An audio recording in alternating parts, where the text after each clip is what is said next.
Hello and welcome to Sportitude. My name's Josh and I'm here today with Adam to talk to you guys about the extensive Brooks neutral running range.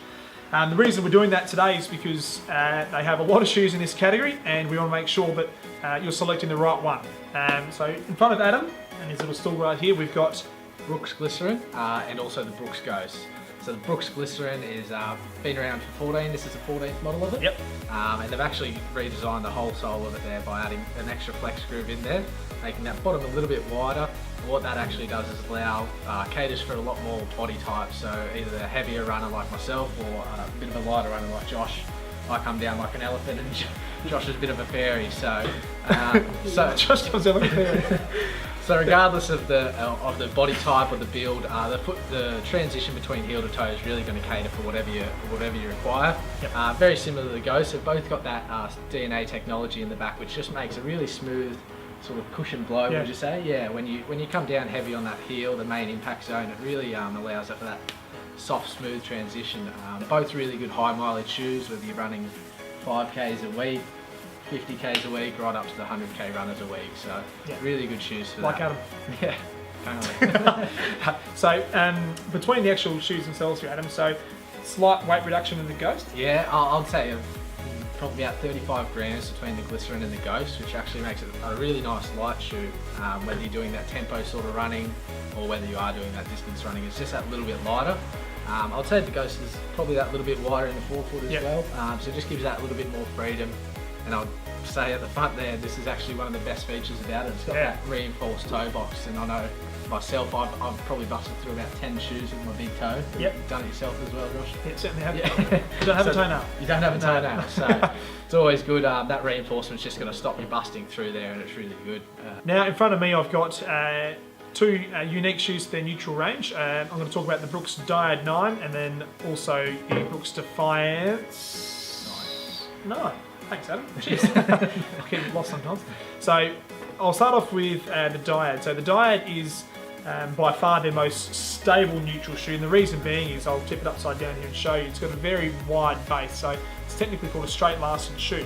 So as you can see, I'll get my hand out of the way, but as you can see there's a lot of shoe, especially through this mid-stance space through here. So what that essentially does is it provides a really wide footbed for the runner, and in some cases we sell a lot of this shoe to a lot of walkers as well that want a really light shoe, don't like the walking shoe fit and feel. This guy here is fantastic. The other real key feature to this shoe, it is a slightly wider shoe. So the men's category, you're going to be looking at a 2E and a 4E, which is 4E is extra wide width.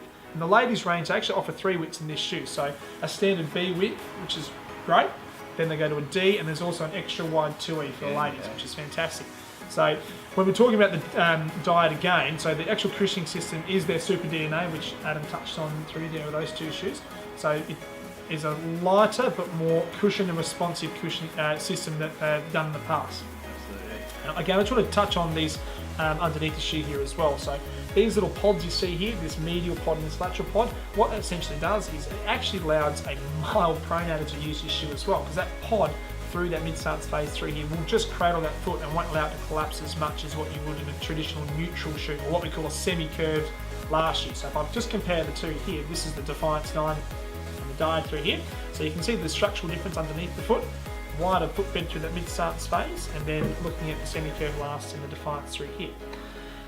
Moving on to the Defiance, Brooks, probably the smartest thing they've ever done. Yeah. This little guy here, because globally their number one running shoe is the Brooks Adrenaline. And for the runners out there that know the Brooks Adrenaline, or know the shoe itself, is it's a beautiful shoe. It's light, it's cushion, it's fantastic, offering variant widths. It's a cracker. It's been around for a number of years now, and it'll still keep on getting stronger.